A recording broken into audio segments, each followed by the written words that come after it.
That's how we do. That's how that website does it. Yeah, so we're back.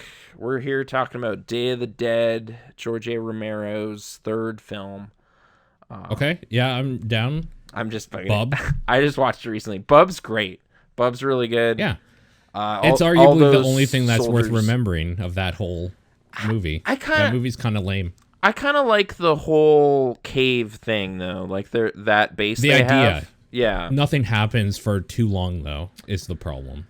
I kind of, yeah, I guess. I kind of like the setting. I thought the setting was really strong, like that. The setting's pretty good. And then what they're trying to do is a good idea of just like, hey, it's pretty bad. Like almost everyone's gone. We're just trying to maybe research how to turn this around. And then the military does not help that happen, and it all falls apart. So, It's really annoying, too, that, like, Dawn of the Dead has such a cool, like, this is the moment it goes to shit thing with, like, the raiders coming in and letting the zombies in and them all becoming overrun, and it's just a giant, like, mess. Yeah. Like, that part is very good. And it never reaches that height in Day of the Dead in the way I think it could with an overrun city. I think the way it turns with like the final like, oh, screw all you guys, I'm gonna open this thing and drop a bunch of zombies in is just like, what is he doing? Like, what is wrong with this character? Yeah. But I don't know. I still had a great time. It's too bad. But it's fine. That movie's fine. Yeah. Better because than they get most worse after that. Zombie films. Yeah. The Romero trilogy. Or the Romero series. Solid trilogy, and then there's like 3 more, and the remaining 3 make it seem like Land is pretty good. Land is okay. In hindsight. Land is more boring than it should be as well, but it's okay. Diary is... Diary I mean, that zombie's riding a horse, so that's kind of great. Diary is where I tapped out, so I haven't seen Survival of the Dead. But yeah. But speaking of monsters, we're going to be talking about George Romero's Berserk. That's what we're here to you can totally see his thumbprints all over like Mira's stuff. I mean, that horse that was possessed. I mean, that's basically the Diary of the Dead horse. It's kind of pathetic. Mira stole so much from Romero, honestly. Like. Yeah, all those zombies, all those giant tiger monsters that we're gonna see in this one. So this is volume 30. My name is Nathan. Sorry I missed a couple weeks there. I was feeling down in the dumps. So the best way to turn around is to read some dark fantasy. It's funny because there was a while there. I think it must have been early on in Berserk, or maybe like before volume 20, at least during the golden age, where I was going through some stuff and the idea of sitting and reading about what the shit that is going on to these people was like too much, and I couldn't do it. Yeah, it's a bit heavy sometimes. It's bleak. Yeah. Especially in that like era where like things are really going to shit for everybody, like during the eclipse and shortly thereafter and stuff. Yeah. It was a bad scene. We're in a bit of a lighter like chapter in a way. Like there's some grim business, but I guess we pick up mid-fight between Serpico and Guts in the kind of pillars room. I guess I it took a little bit for me to realize. I feel there was like a shot or something where like Guts has swung his sword and I saw his like daggers and stuff, and I was like, oh yeah, I guess they're not using side weapons. Like they're just kind of sticking to. They're doing that. It's a duel. Yeah, it's a sword duel. Yeah. And Serpico also is not using his cloak. Like he doesn't have his wind powers for this one. Right. So sort of on fair terms, but I think it was Isidro last time was like, I don't know. Like I don't know if they're gonna go all out. And they kind of don't, but it's still. They're still. I don't know. Do you think either would have killed either of the other if it had gone this way? Okay. Yeah, but like it's the thing is that Guts is kind of playing by the rules when he doesn't have to. Serpico doesn't have his stuff. He gave it back because he's like, we're done with you guys or whatever. Right. That's right. And Guts literally has a cannon. He has a bunch of like bombs and knives and accessories and sort of things. He has a suit that can make him invulnerable forever until he is no longer like able to move. And even then, it seems like the suit's probably going to do the work for him. Like, yeah, it might just consume him and become a monster or something. So Guts is not going to win. Or sorry, Guts is not going to lose. Serpico is not going to be able to pull this out, but he has at least a plan. Right. He does. Like he set up this pillars thing. Like we said, Guts is kind of just smashing through all these pillars. Which I guess he kind of anticipated. Also, these are well-hewn pillars because sometimes they are stopping the blade, but they sort of explain that. Like the area is too narrow for it to ever reach full velocity.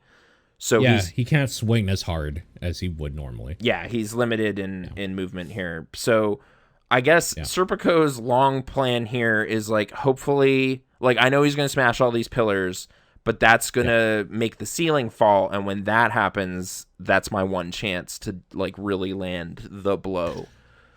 And well, it's interesting. His plan is actually waiting for the thrust attack. Okay. Because he knew that like at some point he would probably have to try to like stab at him, like thrust the sword or whatever.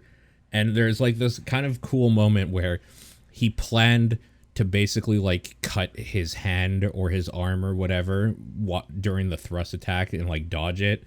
But like Guts knew that he was going to, so like he switched his stance so that it's his like mechanical hand that was like the one holding it, and he's like, oh, he knew it or whatever. I was like, that's sick. Right. There is that so good. Where the rapier or whatever is like cutting the metal hand, and then he's like, oh, he changed his grip. Oh, well, it breaks his sword because he tries to like cut his hand off, I guess. I don't know what he's trying to do, honestly, but his sword breaks, and that's kind of what ends the fight. Yeah. With the ceiling falling down. Well. Then bricks fall and happen to hit Serpico instead of Guts or whatever, so it's kind of over. Well, Guts does the shield thing with the sword as like his fucking shield and pushes like it. He does, but I thought he also kind of credited fortune or something at one point. Like there's a question of like, oh, did you mean for that to happen? It's like, no, it's just luck or something. Like unless he's just being modest. Like he's like, no, I'm so dope. I mean, I obviously wouldn't be bested.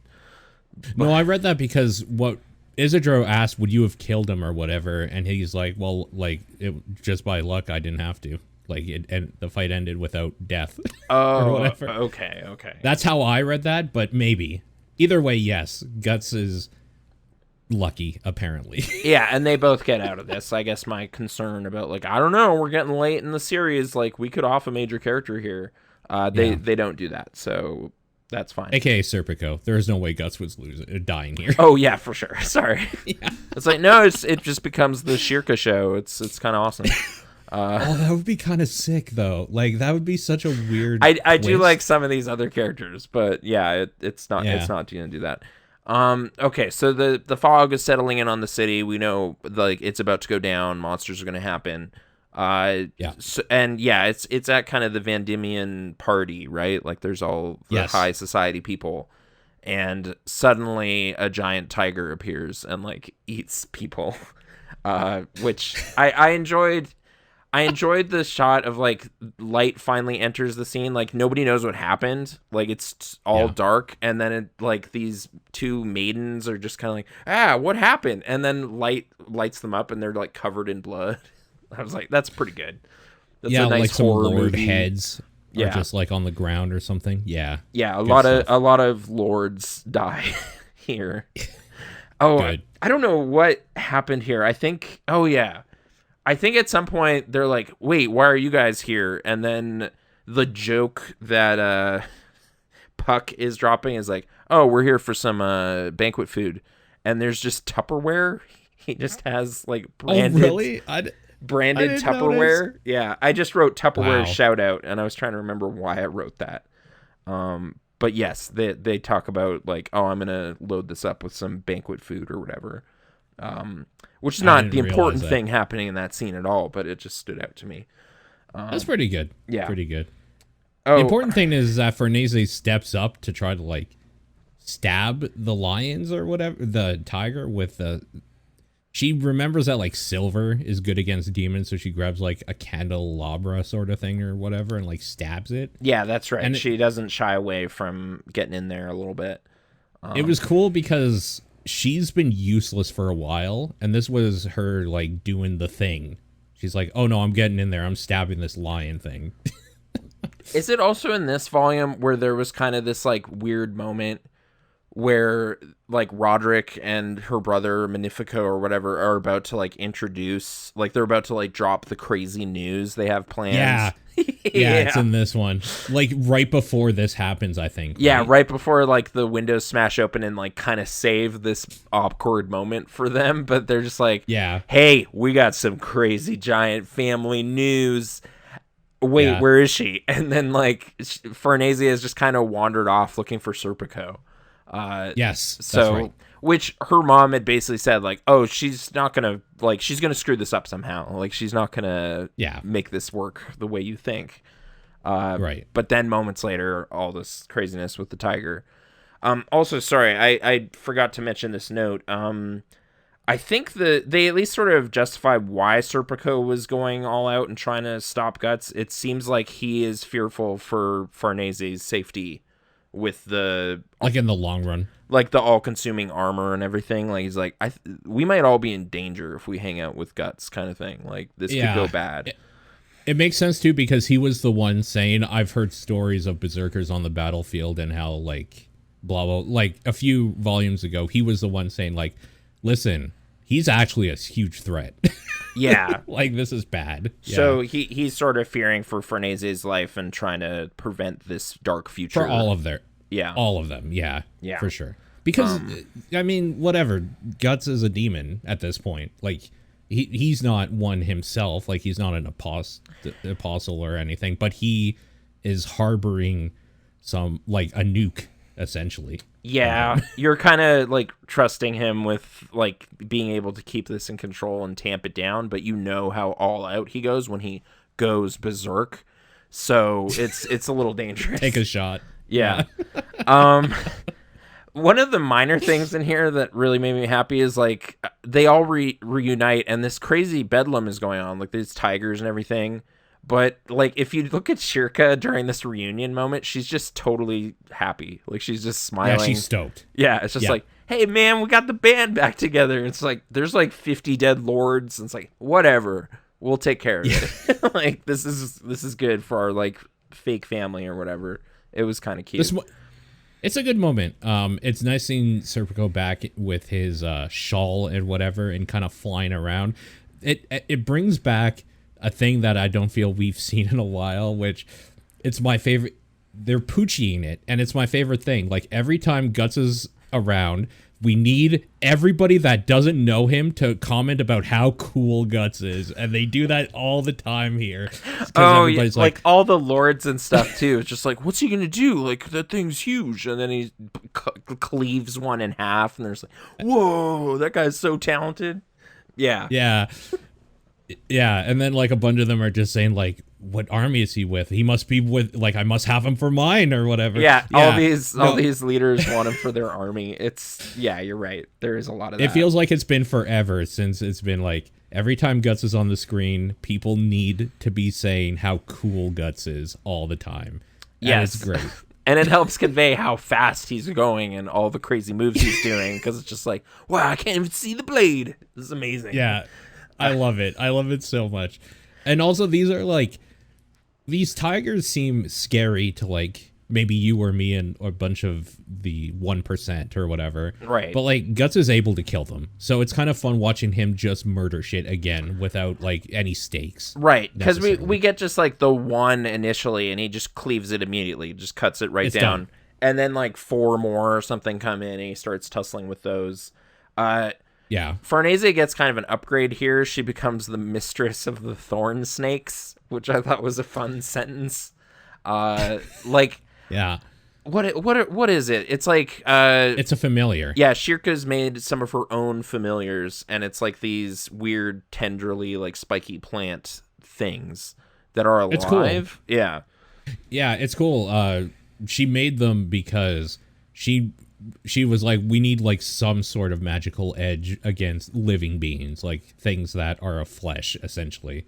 Okay. Because all her stuff is about like the ethereal demon stuff. Like she can hold those all out at bay, but some things that are like familiars or whatever, like the tigers and the crocodile men and stuff like that, they just like shake it off because they're being controlled. They're actual monsters, right? Oh, so. Yeah. We get some more of that kind of, oh, where's the caster rat kind of thing, and you have to stop them. Which I think it was playing Diablo 2 this past week had at least like, oh, where's that shaman at? Because he keeps rezzing all these dudes for the fallen. Yeah. So it's like, all right, screw all of this. I gotta like go into this burning building and kill the shaman, and then this will be fine. So it's a little bit like that. But okay. At some point, there's kind of a lull. Like a bunch of the tigers have been like bisected or whatever, and there's kind of a pause in the fight. And Vendimian starts to kind of explain away what just happened. Like, it's just like, oh, we're probably all super high right now because of this fog or something. Like, this is probably an illusion. Poisoned by the Kushan Empire illusions. Like, and I think, actually, they do the Guts treatment where Guts is like, wow, he can, like, he's really good at politicianing. Like, he's so charismatic that he just, like, convinced all these people that saw wild stuff that's like, no, that didn't even happen. Like, it was swamp gas. It wasn't anything. And they're just like, all right, I guess. Like, he's a powerful banker, so he would know. And then I love that, like, Ganishka's face just, like, appears. It's like, no, fuck you. That was real. That was magic, and I did it. I'm coming for all of you. Like, it's just like, okay, wow, that's awesome. Like, he will not allow this to be brushed under the rug. It's just, like, emphatic face appears in the party. I don't know. I thought it was a fun moment. It made me realize this is the first time that our group has seen him as well, the Demon Lord. Because that's right, yeah. And that stuff that we saw is the new band of the Hawk or whatever. Sorry, what was that? The new band of the Hawk were the ones that like saw him and were dealing with him before that we the readers saw. That's right. This is these characters' first time. And Guts kind of comes to the wrong conclusion that he's like, oh, a powerful apostle. This is probably one of like Griffith's cronies or something. Like he doesn't know the nature of. No, there's like a rival to the demon throne or whatever that's going on right now. But yeah, exactly. What did I? Oh. Casca makes a silly face. That's what this means. Okay. There's like I just wrote Casca's buoy face, but is this when they reunited? Yeah, she has like a really derpy look at one point, I guess, and I thought that was kind of fun. But yes, and then Shirka and Isidro have a cool high five moment, which good, party like bond is forming. Okay. It was fun seeing them all get together again over the tigers or whatever. And it was kind of cool because it's like the weird like movie trope thing of just like she's there alone, she stabbed this tiger thing with the candelabra, and then out of the shadows like got room for another, and then like the party just like comes together, just like each doing a part in this giant fight. Right. Like, okay, you got me. That's sick. Like it's so good. And then I guess kind of the nature of like Farnese's like, oh no, she might be a witch or something. Like all these nobles have to kind of just turn a corner on that. But they saved the day, so I don't think they're like mad exactly. But they're not stoked that Shirka like looks like a classical witch. Total also. Witch. Yeah. But I guess yes, there's initial kind of like what's going on with these weirdos, and then they save the party, I guess, as many as they could. A bunch of people do still die. But generally speaking. I guess this was also sort of like a calculated attack at the leaders of the armies, I think is what Ganishka was up to. It seems to be this was the play, right? Right, because they were all together in one spot. Right, so to attack like the higher-ups, the 1%, I guess, like you said, all at once.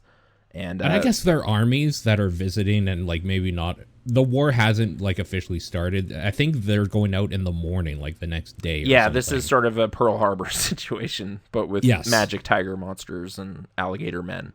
So, you know. Yeah, which is arguably basically like the normal Pearl Harbor. Yeah, kind of what they did. Yeah. But okay. I think I have a gap in like the events here a little bit. I'm trying to think what else happens in this like party battle aftermath kind of situation. I guess. Oh, this is where the invasion starts of the demon people, essentially. Yeah, and, ships are pulling in and stuff's on fire. Roderick says that like, yo, like I'll help you. Roderick seems like a real cool dude, actually, just in general. Yeah, here. like Farnese's fiance kind of like wants to still be part of the action and not like just, oh, if I can't get married, like whatever. Like it's more her brother that seems like the idiot, like Magnifico or whatever. He's tagging along. He still has kind of the douchey, like, I can't let my wife-to-be show me up. I'm the man in this relationship. And then he's, like, about to get himself killed because he doesn't know how to kill a demon. Right. Like, but, I guess, like, the big thing with him that I found kind of interesting is, like, oh, no, we can just, like, oh, you're going to Elfheim or Elfhelm or whatever? That's on the way home. I'll drop you off. It's like, I know exactly where that is. And also, I don't care about this war because we're not part of this nation. So this works out perfect. He does. Yeah, it's like, oh, no, I'm just here to deliver a message, and I've done that. I have no loyalty to this kingdom or anything. Let's get out of here. It's really weird to me. Like, it's such a Deus Ex Machina character, but okay. Like, why not, right? It's like, hey, I have a great warship, and that's fine. Let's get to it before it blows up or whatever. So they all get ready to leave. Yeah. And then we cut to this Pope character, like the High Pontiff. At least that's where I am in my notes. I kind of jump ahead. I don't remember who he was. Do you remember? I think he's like the Pope of the Holy See or whatever. Like we haven't really met this guy, but he's just the figurehead. Like he's Pope Francis or whatever equivalent. But he is at death's door and is like on his deathbed, and there's like whispering and mutterings and stuff around it. And I thought there was one sentence that was just so wonderfully sad. It's like, yeah, he was a truly adequate man. Nothing special at all. Hasn't accomplished anything is kind of the thing they're summarizing. Right. Yeah, and he's just kind of sitting there just like, oh, man, what a lame, like, life I've had. Nothing happened. What a lame existence. Yeah, I was just a caretaker pope. Nothing cool happened in my entire tenure. And then the hand of destiny or whatever presents itself or whatever. Like he sees like a vision of the hawk and the golden wings like come to him and like grab his hand or something. Yeah. Yeah. So then it's like, oh man, this is my moment. Like I can finally do something interesting, which I sort of felt for this guy, even though it's like, yeah, like these are real bad demons that are manipulating you or whatever. But at least it's something cool. Like, I don't know. Because then, what is it? Yeah. Sonya and what is the young guy? He has Mule. Yeah. I was like, he has a weird name. They show up like moments after this vision and are about to be like... Well, she's the one that did the vision, right? Like, that's how I read it. Yeah, but they're about to be shooed away, but like she's like, no, like he'll get it, he'll buy it, he'll be part of it, and it's just like, right. Wait, you're the messengers from this? I'm so on board. I can't wait to be a part of it. Let's go, kind of thing. And the other cardinals and things are just like, what? You were about to die. Like I'm supposed to be promoted. It's like, nope, I'm off to do one final thing or whatever, and I don't know. Hopes for that to work out for this sad pope. It's pretty sad. Yeah. Yeah. I forgot all about that part, actually. That seems like that's going to be really important, so I'm glad you brought it up. Yeah, that seems like a seed planted for later, like some larger scheme Griffith's up to, but the establishment... An apostle in the making. He definitely has the, like, regret of his life or, like, the sadness that I think an apostle and then if you can manipulate the Holy See or whatever, if you have a pope, like, converted to your team, I guess. So yeah. As you say that, do you think they're doing a mirroring thing where they're showing the Van Diemen family and they're talking about like he's like in charge of the banks. There you have the brother that's in charge of the Holy See. They have this person. It's like Do you think that's kind of like, this is what you need to be able to like have power? So Griffith is like, kind of consolidating his power, getting after all of these powerful. He's like gonna, this like, guy's find the the banker. financier. This guy's I guess so. Spreading his net a little bit and trying to rope some things. And I guess he kind of failed to get Van Dominion, like the father, but this seems like a probable target. It's just an interesting thought I just had now as you were saying it, that I wonder if they're like kind of showing the normal human side, and that's kind of what like Griffith is planting or trying to do targeting for his for kingdom. His empire. My next note is Shirka spotted the caster and guided the knife throw, which I guess was So there's been a few times actually that I thought was cool. I think there's even one that ends the main fight with the tigers, where it's like they're fighting. One of them yells over like, "Shirka, where are they?" or whatever, and it's like, "Yeah, I got them," and then like fucking telepathically gives the image of where they are to Serpico, who immediately just murders them and beheads them, and then like the threat's over. Oh, and I thought that was kind of like a cool video game thing. Where he swoops outside and like kind of kills that boat full of dudes or whatever. I think that's how the tiger bit ends. And then this one reminded me of like XCOM or something, where it's just like, oh, I have like a person spotting a person, so I can take this insane sniper shot that should never 30%. hit. Yeah, but it's like a headshot. It's awesome. Like he just kind of blind throws a dagger into like this like dark alley and just hits a guy. Like it was kind of cool. So it's around this time too that he runs into a dude who I don't remember, who's like, "Hey, aren't you Guts? Like, aren't you the captain of?" Yeah, this guy, his name's Owen, and he seems to remember Guts from his time as a like mercenary. So he's bringing that up. Was he a mercenary? Was that what it was?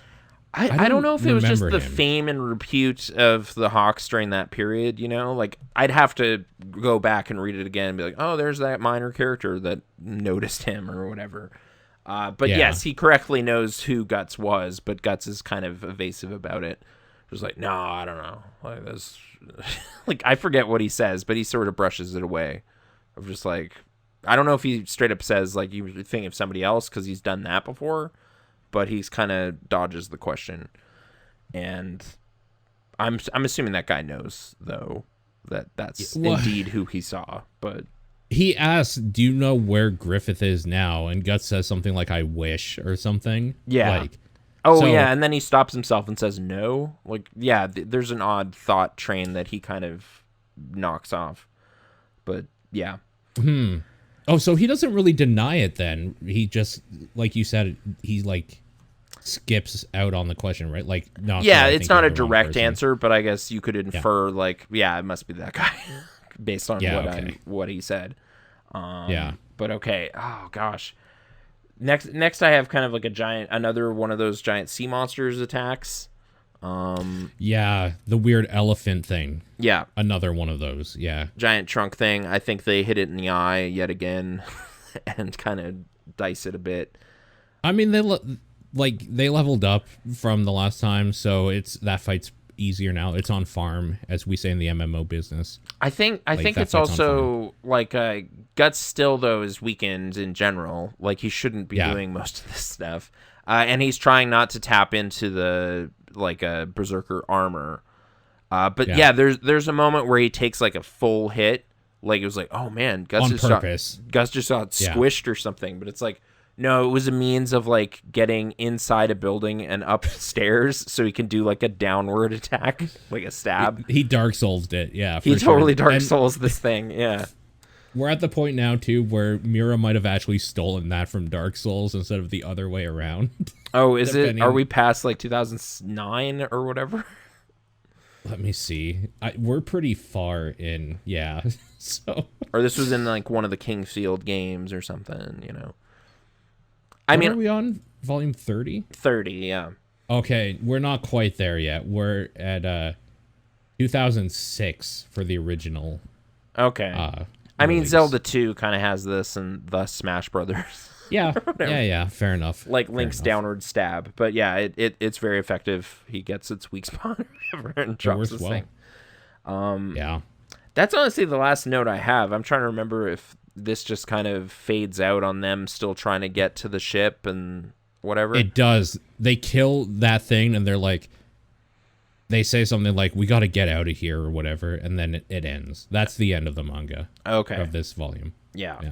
So another successful little battle, and they still haven't gotten to Elfhelm, but yeah. But they have somebody who doesn't care enough about anybody else in this comic with a ship and the means to get them across borders easily with access to an army, I'm guessing, if they need it. This is high society connections. This is airtight plotting. It's totally fine. This is how Apple was created. Yeah, I get it. Yeah. Magnifico is going to tag along on this one. I think mostly because he just doesn't want to deal with the wrath of his father or any of that stuff. So might as well tag along. And yeah, there's a weird moment where he kind of realizes that this might be the last time he sees his father because like a war is coming, and he's like, nah, fuck this, I'll come back when it's chill again. It's like, he's kind of just a piece of garbage. It's a bit cowardly, I guess. Yeah, it's just like, oh, I gotta get out of here, this is looking bad. So it wasn't even Gatormen though, like the caster thing. It was like these weird goblin monster things. Like it was, I can't remember their name. Of them. Yeah, it's the Urukai or whatever of this universe. Essentially, they seem to also be just familiars though, because I think they also go blank when you kill the caster. So yeah, they're still like, they're the ones that are born like throwing pregnant women into the vat, right? Oh, they're like sure. That's probably where they come from. Demon things, but they're kind of like useless and need to be controlled by like casters, essentially. Yeah, I think vessels or whatever. So yeah. But anyway, the rest of that fight is on the other side. That's in volume 31. So stay tuned. But yeah, I think the big thing with this one, honestly, was just seeing the crew get back together. Felt really, really good. Yeah, I liked it. A lot of smiles all around despite the circumstances, but I guess they're used to crazy battles, so yeah, it's nothing. Yeah. And yeah, like at no point am I like, oh man, this could be it for Guts. He's got like 11 tigers to deal with, but nah, it's fine. It's fine. I think you get a lot of like their eyes popping out as they're hit. Like they have really bulbous eyes. So, sure. That's probably why they're like that. Just for extra gore. Miro likes that shit. Popping. He loves it. Yeah. But there you go. I guess that's the events of this one. Do we have any messages this time, or? I do. Okay. This is from Thomas, and it's a non sequitur, but I mean, why not, right? It was written into the email, so we'll read it. Okay.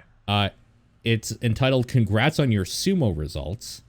Because this episode would have originally been like the week after Sumo was done, this last bus show. Man, Kiribayama, right?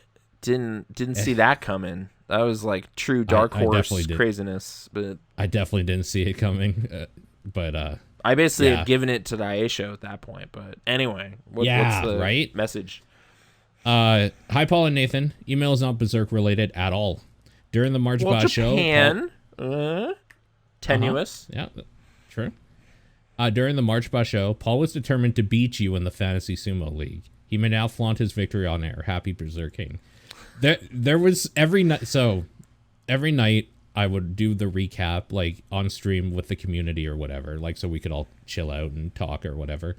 And I would go to the Fantasizer thing after and kind of see the placements, and you were always 1 point or 2 points ahead. Oh. So I was just like, okay, we got to look at the next day. Okay, he's bound to lose one here because he has two members. I know he's not switching his team, so he has two members facing each other. So he's guaranteed one win for sure, but he's also guaranteed one loss. So I need to change my team to see who might pick up that extra point or whatever.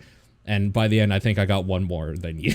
Yeah, Takanosho kind of let me down, but I wasn't tweaking my team much at all. Like, after Takakeisho dropped out, I switched him out. But, yeah, I kind of held on to my guys for the whole thing. I was like, no, he's going to do it, man. Takayasu's going to turn around. it's gonna be it's gonna matter, but oh well. I mean, to be fair though, like the dudes you chose except Takanosho, because I was kind of expecting him to flounder earlier than he did. I think he still managed to pull out an 8 and 7 though, right? He did. Yeah. He got Kachikoshi, but yeah, it was a bit softer than I was hoping. But yeah. The people you chose were also the ones that I regularly chose, like, because I was rooting for Hokuseo and Kinbozan the whole time, and like the only time I jumped off of them is it's like, oh, Kinbozan's against like Takakeisho, there's no fucking way. Like if there was a match that I was just like, he's so outclassed that there's no point in even taking this, I would change, but I wanted to believe in both of them. I think Kinbozan still like got a 10 or 11 or something though, right? He did fantastic. I was pretty happy with him, yeah. Like Takayasu was like, well, he's so low that he's cheap, and he is easily worth like the $11 buy-in because he's like a top tier dude for like $10 or whatever in this buy-in. You'd be dumb not to take that. Yeah. I think Takanosho was like 10 or something though. I probably just should have given up on him sooner. I have I think he's got a winning smile. And he used to be a Sekewake, so I'm like, he's gonna get it back, man. He's gonna figure it out again, but I don't know.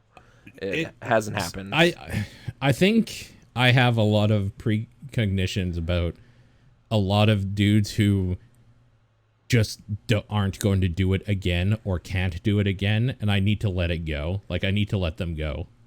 Yeah. Like, for a while, I kept, like, going to Hokuto Fuji, but it's just, like, I don't know. Like, sometimes he has a pretty solid tournament, and sometimes he's terrible. So I can't trust it.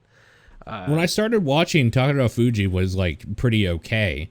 And he's been one of the worst for a while now. And, like, I don't know why I keep saying, like, I like this guy. It's like, but he's such a loser. Like, what happened? He was so decent. Yeah. He did better this last show. Shodai did better. I was happy to see him without the cobwebs a little bit. Actually, yeah. Shodai was my starter for a while because I knew he would have that opening fire in him to, like, get some wins, but I didn't think he would, like, last. So I dropped him in about I think he got 9 or something, so, yeah. Exactly, yeah. Anyway, so then Midori Fuji was like, oh my gosh, that little engine that could for 10 days and then failed miserably. I've seen Takayasu do that too. Like, he's like like the #1 guy 10 days in a row or something, and then I think he went like 1-4 to close the tournament, so he did not win. But Midori Fuji, yeah, he just lost all 5 of his final bouts, which was kind of too bad. I was like, it's his to lose, and then he did. So, yeah. But there you go. Mira's favorite sport. No, I have no idea. I don't know how to tie it in. Not enough Rikishi like characters in this though. I could go for an apostle that's just a giant, Yokozuna type. Who do you think would be the best ranked? Man, okay. If you take away their like weird superpowers, demon powers, or any of that, and this was just a straight up Berserk characters in a basho, who do you think is like top tier? Who comes out high? I don't know who's like hefty enough for this. Like, dude, the Bridge Knight I think would do pretty good. Yeah, I couldn't remember his name. I was hoping you would. Oh, I had it somewhere. It starts with a Z, I think. I thought it was like Azan or something, but I don't remember. Zan? I think Azan might be right. Here, just give me 40 minutes here. Find my notes. 40 minutes. Okay. No problem. Oh my goodness. Longer than the episode. Well, because he appeared briefly somewhat recently. Yeah. Bridge Knight. I'm going to use technology and see what we got. Azan. Was it? Yeah, I found it at the same time, so that was useless. But just he's got that kind of like, solid wall kind of thing that he's doing. I mean, Guts is obviously super strong. Like you'd probably give him like the Chiyono Fuji kind of thing, but he's also pretty tall. Do you think he's strong without a sword? Because his thing, even like when he was training, was that he was very good with a sword, and like, oh, you know what? It's his determination though. Like that motherfucker doesn't stay down. That's the thing. I'm kind of wondering if his height would be sort of a liability in a way. Yeah. Like sort of like how Abi, his legs are so long. Like, if you get him out of position, he's suddenly, like, in trouble because he doesn't have room to maneuver, you know? You put, like, an Ura against him or something, and he just, like, flips him. Like, it's kind of what I see with Hokuseiho, because he's so tall, but, like, it's like he'll give up the Tachiai, like, every time, but then he's able to recover because he's just so big. But it's a bit wonky. Like, he needs to figure out how to lower his center of gravity a bit or something. I don't know. I guess just of the deeper roster, Azan, I think, would do okay. He's got the right build and that kind of solid defensive way. I think he'd be a Mawashi guy, but I don't know. Sure. Yeah. What about oh my god, what's his name? Like Serpico. No, I'm joking. He's like a featherweight. The God Hand. What are their names again? Oh. You remember? I'm trying to think like who you'd be thinking of. Conrad. Is that the kind of chunky looking guy? That's the chunky looking guy that might be made of slime or something. I don't know. He doesn't seem to have feet. Well, that might be an advantage because I don't know. Super advantage. If you could just hover, like how do you even touch the clay ever? So that's unfair. It kind of looks like he's wearing a like kilt or maybe a giant Mawashi.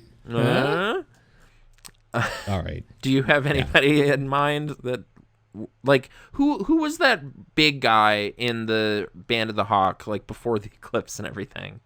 You know, I'm trying to remember his name. I think he was supposed to be like a Native American type character, almost. Yeah. Is that true? Am I making that up? I don't know. I just remember he was like, he kind of had a heroic death there during the eclipse, right? Like he. Yeah. But was it Pippin? Was that who it was? I'm pretty sure it was Pippin. Okay, Pippin. Pippin. Actually, Pippin might be the answer, because I just looked up a picture of him again. That dude is big. He's a big guy. That's a big guy. Yeah, if there's no magic powers or anything, I think Pippin and Azan maybe are the guys. Apparently, he was 19 years old, 190 centimeters, and 133 kilos. There you go. Those are like sumo numbers, kind of. So, yeah. And at 19, he's like making his Juryo debut. You know, he's doing pretty good, rocketing up the ranks. Fun fact: Pippin was modeled after Miura himself in terms of physical appearance. Oh, okay. Obviously not in like stature, because Miura wasn't a giant tank, but probably like facial features, maybe. Okay, he wasn't like 6'5" or something. I don't think so. No, I've seen pictures of Miura, and he didn't seem like a gym Chad, for lack of a better term. Oh, okay. I believe you. No. All right. Okay. All right. Well. Oh, what's the email? Listening. How do people send messages like this in? Oh yeah, it's I have goneberserk@gmail.com. Like, the non sequiturs are fine. Maybe try to keep them a little closer to Berserk, but if you want, send in stuff, and maybe like another podcast at some point we can get stuff like that. Yeah, we're probably going to do a more general topic where we can actually talk about Day of the Dead and Diablo and whatever. Without it seeming like send them in, but maybe just like know that I'm probably not going to pull them, because as long as we have plans to do something that is more general media focused, because that makes more sense anyway. Yeah. Just for the future. It's my fault, because we don't have another outlet and I don't have another email. This is the only one I've told people, so I get it. But just, yeah. I've gone berserk@gmail.com. Okay. And that's it for Volume 30. Stay tuned for next time. And hopefully it'll be more regularly scheduled, but we shall see. So yeah, once again, I'm Nathan, and I'm Paul, and thanks for berserking.